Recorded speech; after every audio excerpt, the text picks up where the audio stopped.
Hi, everyone, and welcome back to Werkin Girls. I'm Trinity the Tuck.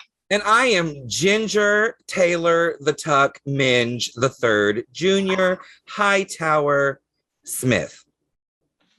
That's a very reasonable last name. Well, I want to do pageants again. You know, I need a good Southern pageant name. Yeah, Minge is not really a good pageant last name. I mean, I guess you almost won Continental. Several times. I got very close. Maybe it was the last name. It might have been, they were like, oh, that's just too vulgar. We couldn't possibly put it on the marquee. Minge is not continental. No, it's continental. It's very different. Yes. So before we got on air, you were saying that you're having anxiety because it's like getting near to the end of the finale for All-Star 6. Now, whoever's watching this and listening to this by now, they probably already know who won. Hopefully it's you. Hopefully it's you. Hopefully it's me. If not, thank you for listening to our very last podcast before I run out into traffic. Well, I love your backdrop. You have like this pink ruffled dress. Thank you. Well, you're still in your attic. Yeah, I'm still locked away in the attic here in Provincetown. Well, so what had happened was a couple days ago, everybody in town's phones started going, we're like, what the hell is going on? We were supposed to get hit directly by Hurricane Henri. It's not Henry, I have been told. It's not Henry. It's tropical storm Henri. So everybody in town was like fleeing for their lives because, you know, it's right on the water. It's all these old houses. This house I'm in is like 120 something years old. It's all wood. Like I was grabbing everything that I could out of that dressing room. I was like, no, I can't get water damage on my good pink ruffles. So I have another show tomorrow. So I was like, well, let me pull it out of the box today and hang it up so I can get some kind of wrinkles out of it. Did y'all have any damage up there? No, girl, it's like living in Orlando where every 6 months they tell us, get ready, hunker down because the hurricanes are coming. And then we barely get like a cool breeze. Oh, it just sprinkled. It didn't even sprinkle. I worried about you because you're pretty short and you have no neck. So I didn't, you know, if it flooded, bitch, you're out of here. Well, luckily we are staying in basically the attic of this house, and there's 2 wooden frame beds that we could take apart and like fashion into a raft if we had to float to safety. Do you know how to do that? Manual labor? No, that's why I married my husband. True. That is true. I think CJ could probably figure that out. Yes. Well, you know, on top of being just a wonderful husband and a certified chef, he was also a professional wrestler. So he's pretty big and butch, you know. Oh, I didn't know that about CJ, but that explains our guest today. I'm super excited about our guest. I'm very excited because I actually have met this person. They are so lovely. Just as lovely on the inside as they are on the outside. And on the outside, they are pretty fucking gorgeous. Looking at her right now, she looks like a drag queen with this hair is coiffed. I should say more of a pageant queen because she's like, her hair is coiffed. She has on the only pheromone highlighter, the full-on lashes. She has her press-on, bitch. She is ready girl. For stage, bitch. The nose is pinched. The nails are done. The girls are up. God. Yes, you want to introduce our guest? I would love to. I am very honored to welcome our very special guest today, SoCal Val. How are you, gal? Oh, hey.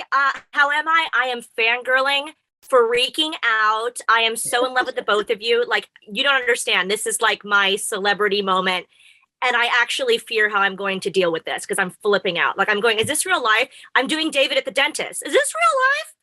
Is this going to be forever? You look beautiful. Oh my God, coming from you, I just can't. I did realize, though, that we're all Orlando people. This is the weirdest thing. Yes. It is, but none of us are in. Well, I'm in Orlando. I guess I'm in Orlando. But you're in Lake Nona. Am I? Is that what it's called? You're in Lake Nona. You're almost Boggy Creek, girl. Oh, But say Lake Nona because it sounds classier. It does Okay. sound very fancy. I am like Nona, which is a sister city to Orlando, which is very It's one close. of the suburbs. Yeah, it's the burbs. Yeah. But you don't live in the States anymore. I don't, regrettably. I say regrettably, that sounds terrible.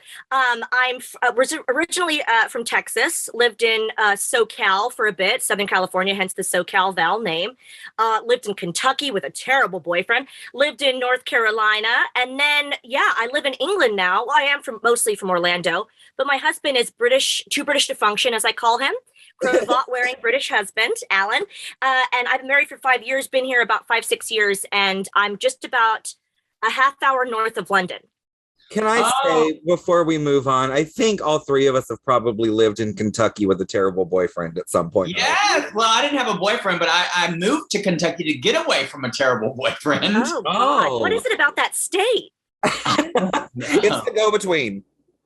Kentucky Fried Nightmare. That's what that. Yes. I mean, you think going to Louisville, it's like visiting, it's like a cute city. It's like fun to visit, but living there, no. And that's like their biggest city. Yeah. It's I think it's the scrunchy capital of the world. If you're from Kentucky and you're watching, I do apologize. But yeah, I was there for maybe like a year and a half, and I lived like almost in Cincinnati. And Cincinnati had a beautiful art museum, a little bit of culture, but Kentucky, can't say I'm a fan. Sorry. Oh, I did okay. Kentucky. I think it was like one of the first big prides that Kentucky put together, and it was in Louisville. And it was probably like 5 years ago at this point.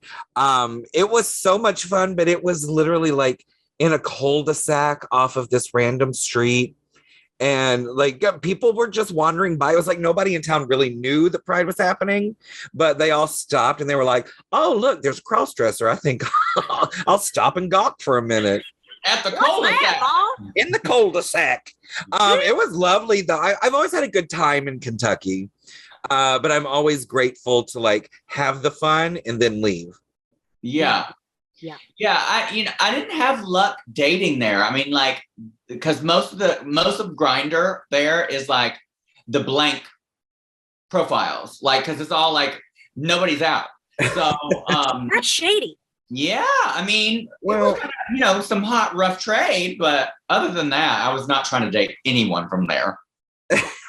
Don't advise it. No, but you are now in the UK. You say you're in London, yeah? Just north of. Yep. North, so like an hour north of London.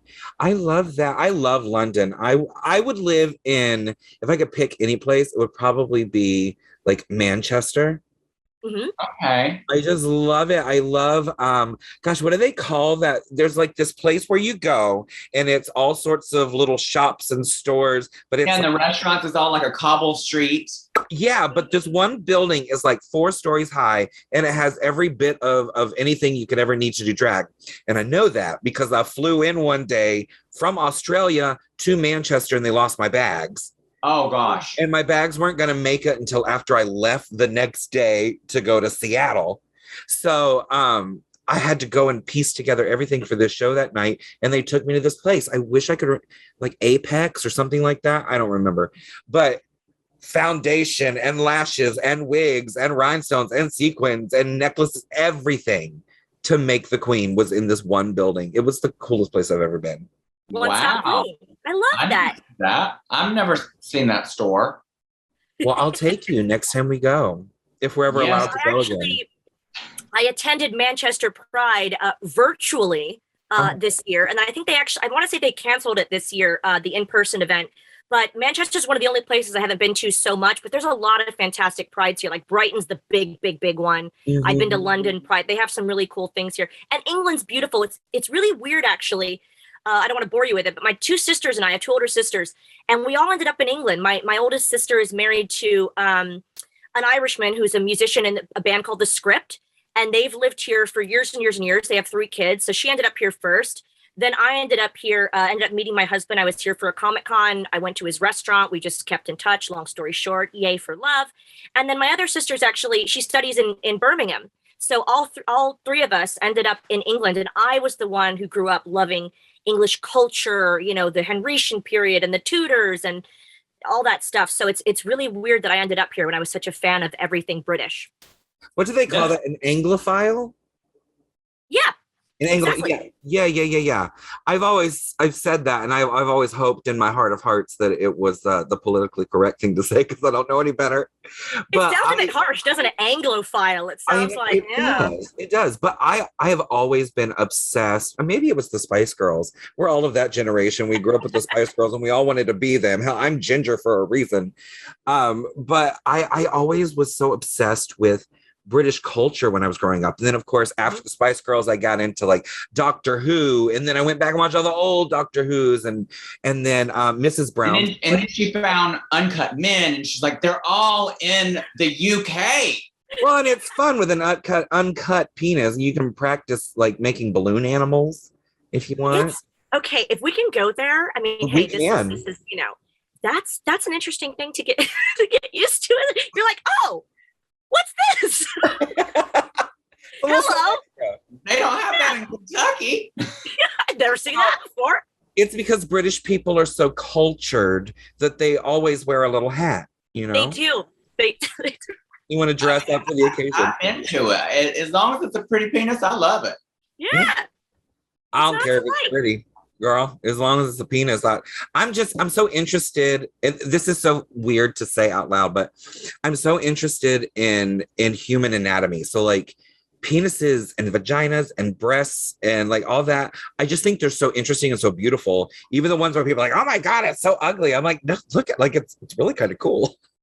Interesting. Oh, I know. I dress like a frog. All right. So enough of that. That could be the entire show, just talking about that. Yeah. There's more sex stuff. Okay, fine. We will talk about this for one more second. Okay. Trinity. Uh-huh. What is the ugliest penis you've ever seen in your life? Oh my gosh. Don't say me in the dressing room because nobody can see me. No. I once saw a guy's penis, and first of all, let me just preface this, like, I'm really not trying to shame anyone, so maybe we should be talking about ugly penises. But yeah, how about the no.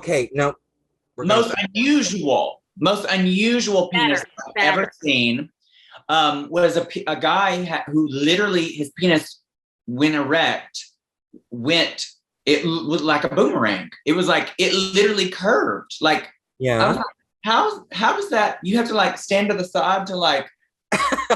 Maybe he was directing you, you know? Yeah. Go this way. You're like trying to hit corners and stuff. I mean, I imagine for their partner, it definitely gets all the nooks and crannies. So, or nooks and fannies, as they would say in the U-Kizzle, depending on his the U-Kizzle. I love that. We're learning the culture today, girl. What about you? What's the most unusual? For me? Most unusual. Yes, for you. No. Oh God, Ginger, you go. For me, I don't know. I don't see any of them as unusual. I mean, they're all kind of the same. They all serve the same purpose.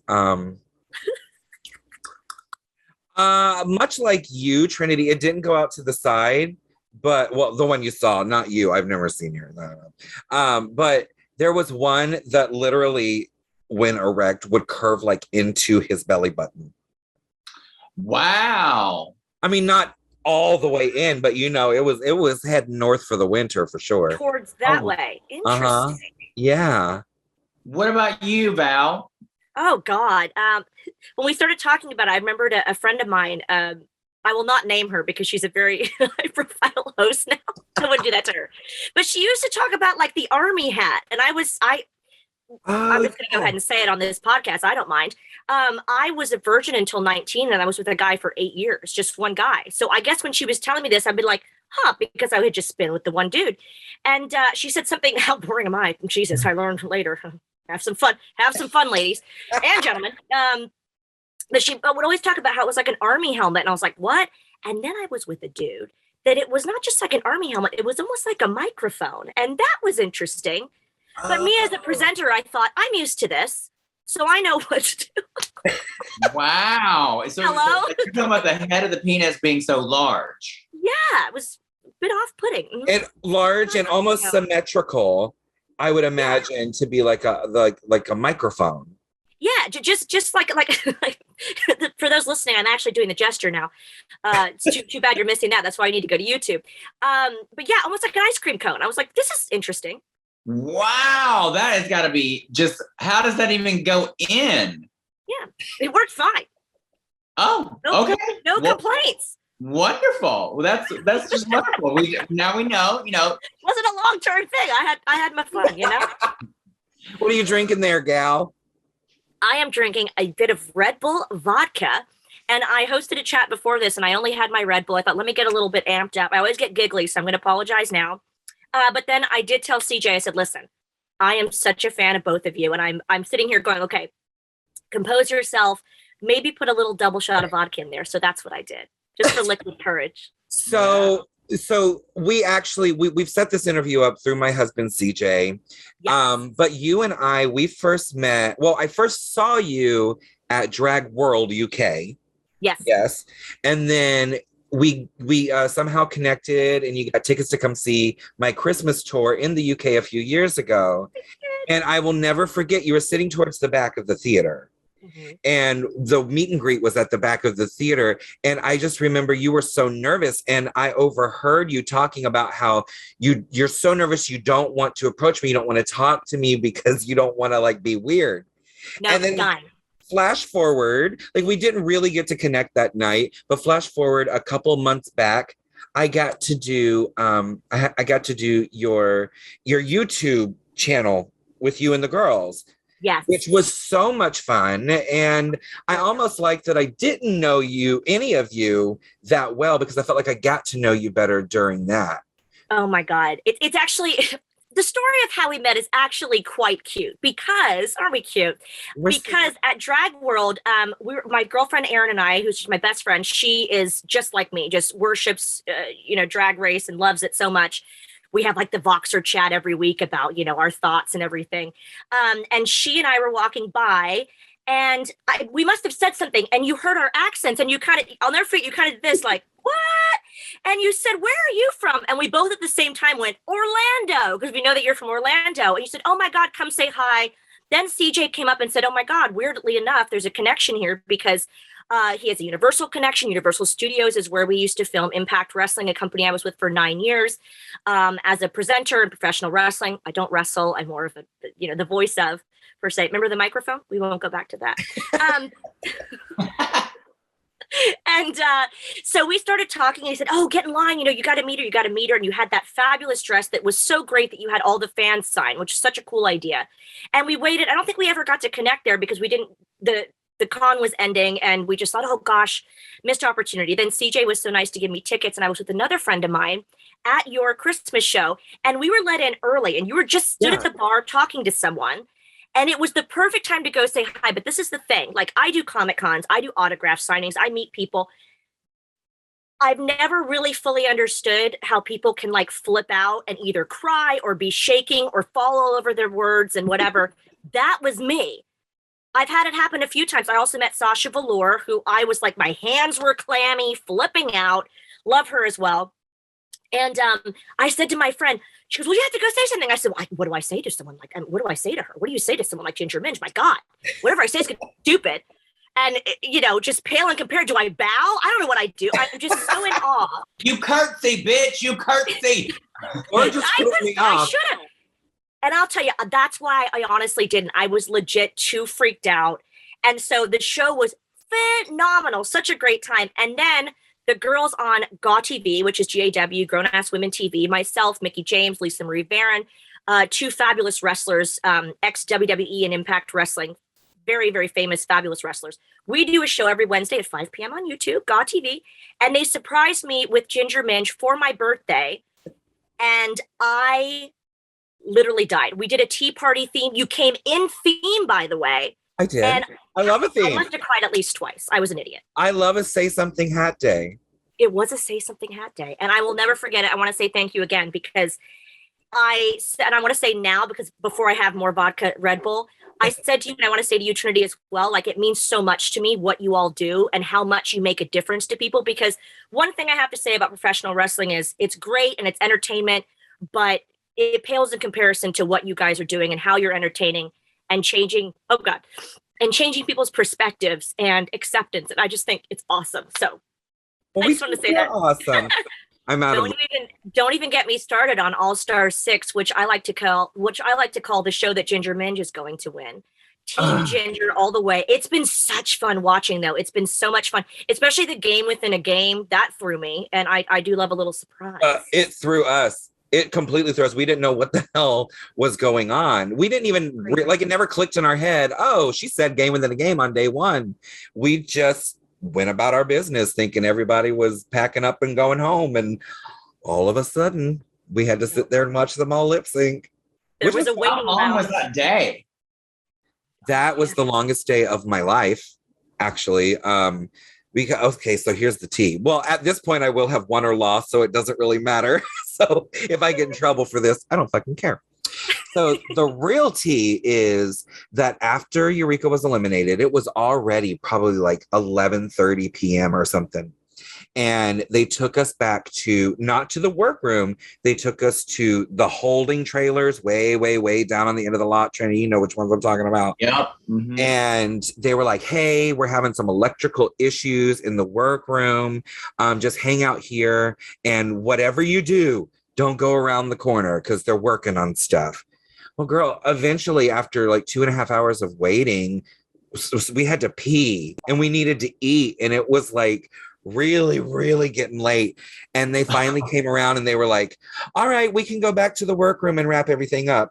So by the time we walked back in to pull the lipsticks out and talk about that shit, it was already at least 1 o'clock in the morning. Oh no. And then that message went off and everything happened.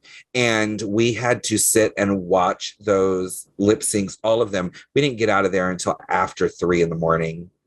And had to turn around. Like, luckily, that was the last day of the week. So we had the next day off. But, girl, they were like, we need more energy, more energy. And they kept plying those other girls with liquor because, you know, I'm sober, I don't drink. But it was fun for me to watch them actually serve them some brown liquor because they were getting turnt, #turnt. And it was just getting crazier and crazier with every lip sync. But the good part about it was, I hadn't seen a drag show in like a year at that point. So it was fun just to like sit back and watch them do their thing and not like have to be a part of it, but just talk about it. I loved figuring out what gimmick Silky was going to pull next, bitch. When she started having sex with herself on stage, I was like, what is this bitch doing? Like rolling on the stage, humping it. I just thought it was so funny.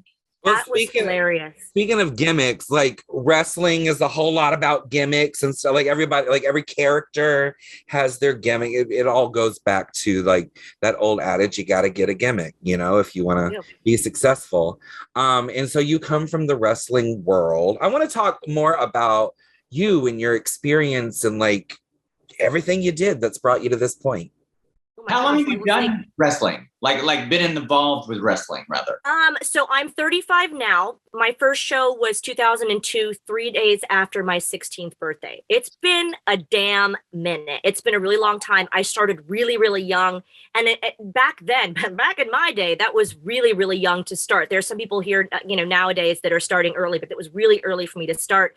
And when I started watching professional wrestling around 99, 2000, I have to be honest, and I get some flack for this. I really didn't want to be a female athlete. I loved the damsels in distress.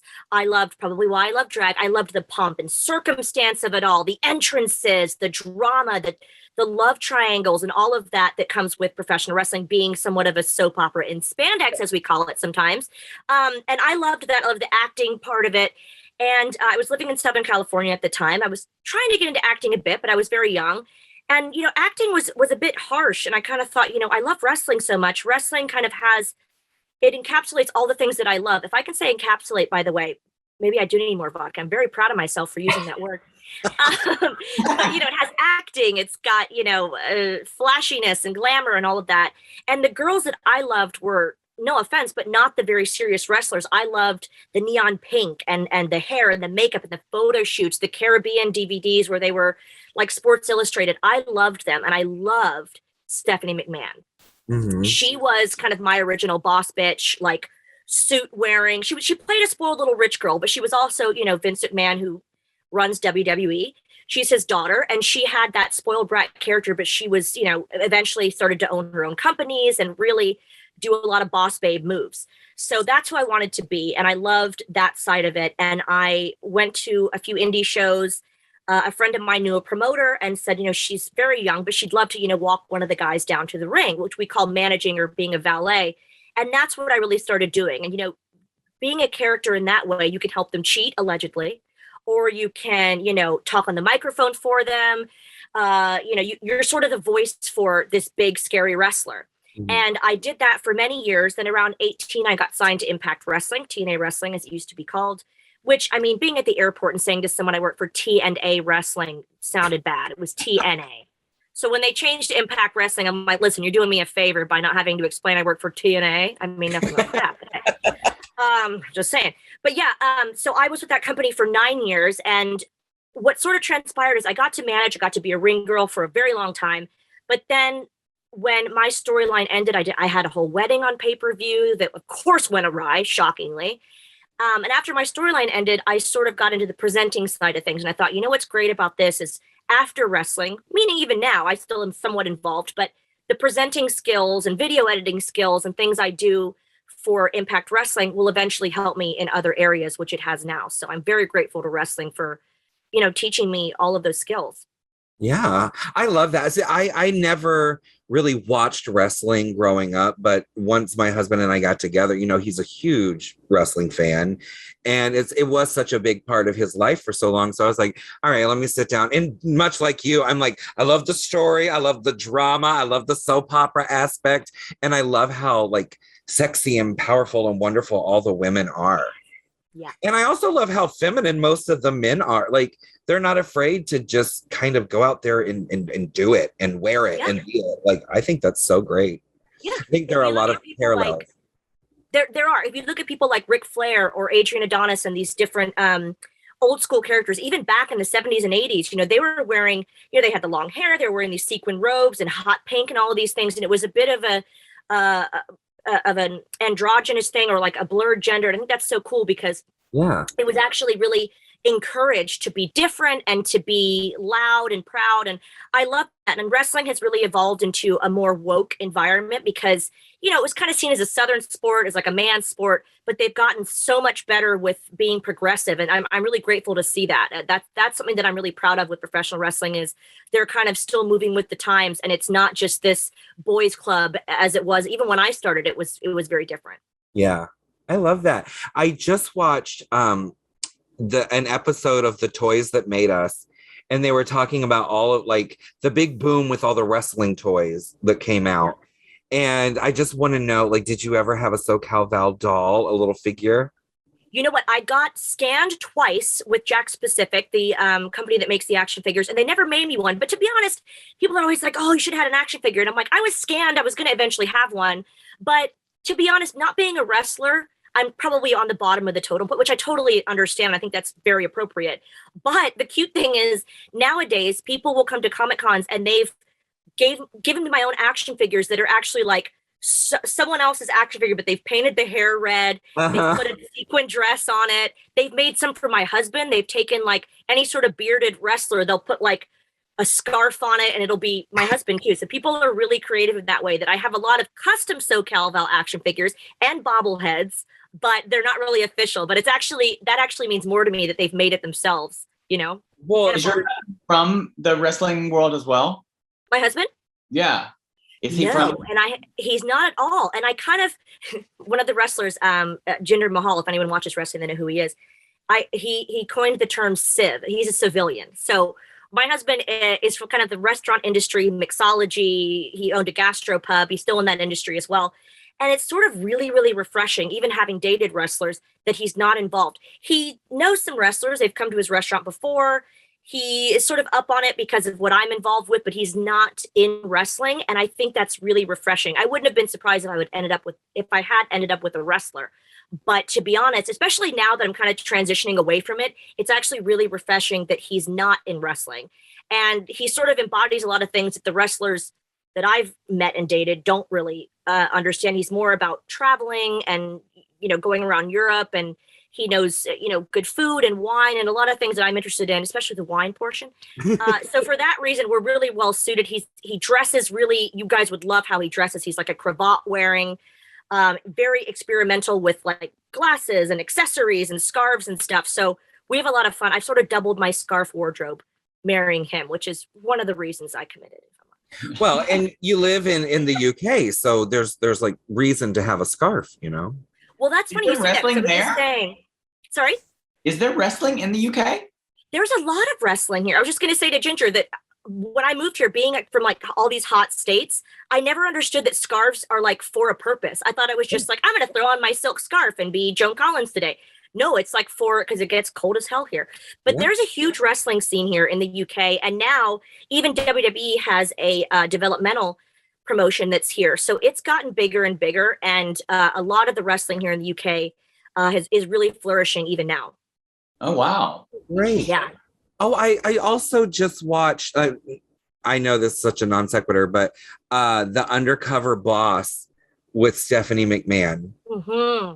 That was good too. And that made me fall in love with her. Like just seeing how important the legacy of the business was to her, right. And also the outreach to the community, like her in particular with that young man who was battling cancer, I believe, and started the foundation, and how much, she brought all of the foundation in to help him. That was so wonderful.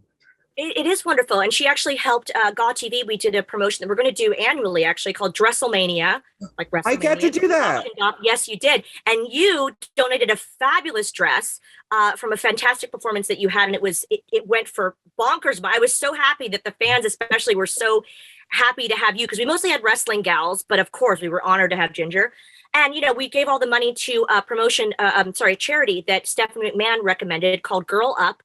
And every year we're going to have a new charity. But Stephanie and WWE do amazing things for various charities, including Connor's Cure for, child cancer and children in need. Yes. And of course, she's very focused on, female empowerment. And that's, to me, she's a boss babe. I have certain heroes, of course, the queens, as I'm sitting here fangirling, but also, Oprah and Stephanie and Tyra Banks and people that are doing really amazing things for great causes and using their platform for a really good purpose. We love a good platform. Behind you have a fan. What does that say? Bless your heart. One does love a bit of branding, and I was thrilled to use my lovely Bless Your Heart fan from Miss Ginger Minch. That's my fan, Tran. It says Bless Your Heart. It's Southern for fuck you. Oh, that's your fan. It's mine. Oh, I live. We're seeing two Ginger fans right here, ladies. And that is my Sasha Velour pillow over there. Speaking of the queens, I love that you're resting me on top of Sasha. Yeah, you guys are getting real close back there. Well, Hey-o. If I had eyebrows, I'd raise them. I want to know, before we have to wrap everything up, I'm having so much fun just kikiing with you today. I want you to talk a little bit about GAW TV, because I didn't know about it until I got to do it, and I had such a great time. And since then, I've been able to watch more and more, and it's so interesting. Oh my gosh. Well, we're always so pleased when you watch, and when you're in the chat room, we all just go, especially me, I'm like, oh my God, celebrity cameo in the house. Trinity, if you would ever be so kind, we would love, myself especially, love to have you on the show. So it's called Grown Ass Women TV. And, it's all about female empowerment. It's two of the girls from wrestling, like I mentioned, Mickie James and Lisa Marie Barron, who are absolute veterans of the business, beautiful inside and out, and just absolutely just really inspiring women. And I look up to both of them. It's funny because the show's actually gotten quite global in the sense that I'm recording near London, Lisa's in San Diego, and Mickey's in Nashville. So to work out all the time zones, a bit crazy, but we started the show to sort of do almost like The View, like a slumber party type theme, cocktails, unfiltered. And we do interview a lot of people from wrestling, but we didn't want it to be the usual wrestling show. So the usual wrestling interview, rather, kind of starts with, how did you get started in wrestling, and blah, blah, blah. This is like a fun, safe space to learn about the person on a personal level. No pressure, fun, cocktail, slumber party kind of theme. But the cool thing is we've branched out, and we didn't want it to just be about wrestling. So we've branched out to singer Taylor Dane. We've had Kato Kalin. We've had Peter Madrigal from Vanderpump Rules. We've had an Atlanta Braves pitcher on. We've, thank goodness, gotten into some Drag Race themed shows, which is, of course, my favorite. And yeah, we just wanted to introduce wrestling fans to other genres and really kind of talk about not just female empowerment. We have a lot of males on the show as well, but just kind of get real interviews that are not so contrived and not so stiff. We wanted it to be something fun. And that's why we chose the slumber party theme, because if you were to meet Mickey, Lisa, and I at a Comic-Con or a wrestling show, and we said we somehow got on, really well. I just said got on. That's very British. Got along very well. That just came out. Whoopsie. If we got along well, we'd say, hey, come back to our room and let's open a bottle of wine and we'll get in our PJs and we'll chat. That's what you're experiencing. We're kind of just inviting you into the comfortable space to talk freely and to just have a giggle and have fun with us as people. Because especially Mickey and Lisa, everyone sees them as these very, and they are strong, but they're these, tough female wrestlers and, they're these famous gals. And it's just sort of them telling their, secrets and personal stories. And we ask that of our guests as well, to kind of just come in and be real and have fun and, just escape from the world a little bit, which we started in COVID. So even more reason to have like an escape. We don't talk about anything too serious. We never get political, which I totally could, by the way, but I wouldn't do that. We try to keep it light and fun and have it be an escape from the real world, I love that. Well, if anybody out there is listening and you haven't gone and checked out GAW TV, please go and do that. Please make sure that you follow SoCalVal on all social media. Where can they find you? I am on Twitter at SoCalValerie, on Instagram at official SoCalVal. And if you search my name, SoCalVal, you'll find me everywhere. I'm very active on social media. I love it. It's a bit tedious, but I find it a lot of fun. Well, before we go, Trinity and I have this game that we like to play with all of our guests. It's kind of like Two Truths and a Lie, but it's with pornographic titles. So we're going to give you 3 titles of pornographic movies, and you have to decide which one is fake. It's harder than you think. That's not one of the titles. That's just a fact. I always get it wrong. I think I've only gotten one right in this entire. You get it wrong. Really? What if I've seen them all? That'll be embarrassing. Oh God. Well, then I applaud you. All right. So our 3 choices this week are Grinding Nemo, Turner and Cooch, and King Dong. Oh my God, like those all make so much sense. These all get sent to me by our listeners now. I love that. Is there a sequel called Grinding Dory, first of all? Well, it's Grinding Hoary. Oh, of course it is. Of course and it is. If it's not, then there really should be. And I think we're on to something. And we should probably produce this. Can we trademark that? Let's give CJ. Let's ask him. I'm gonna. Thought I'd say this. I'm gonna go with Turner and Cooch. Turner and Cooch, and then how about you, Trinity? The fake one is Grinding Nemo. Actually, it was a trick this week. Those are all real titles. What? Those are all real. Can you believe that? No. I what would Grinding Nemo be about? Like, how do they? Is that like? I don't even want to know. I have no idea. I don't want to know. I have vetted these, so I do know that they exist.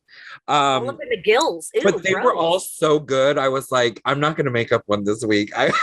King Dong. I mean, I need to see that. I feel like that's a thing. Yeah. Yeah. I'm mostly interested in Turner and Cooch because Turner and Hooch is all about a man and his dog. Yeah. So I'm not sure how that's going to work out. Lovable dog. Yeah. It might be banned in most states, but it is. I might be Googling these just for fun after another podcast. So it could get weird after that. I don't know, but that's life, isn't it? What was your first porn that you ever watched? I'm like, okay. Weird story.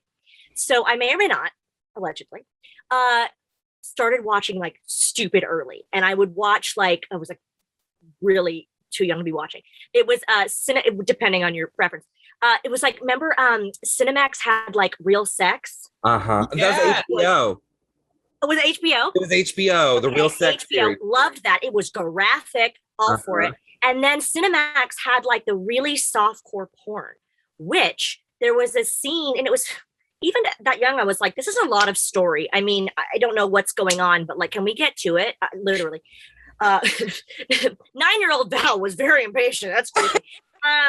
But there was, the weirdest thing was there was an actress that was in a, I'm not gonna name names. She was in a softcore pornographic motion picture, the talkies, and she was in a scene where it was like her and a painter. Maybe it's my love of art. I was like, I like this. And they were like in the paint rolling around. And then I host Comic Cons here. I do Q&As, the celebrity panels and Q&As.